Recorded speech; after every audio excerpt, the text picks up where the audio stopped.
सारा अनुसया त्रिकुमारा बाबा येईबा सदा सस्वरूपं चिदानन्दकन्दं जगत्सम्भवस्थानसंहारहेतुं स्वभक्तेच्छया मानुषं दर्शयन्तं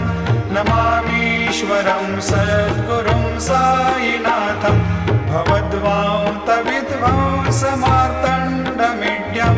मनोवागतीतं मुनिर्ध्यानगम्यं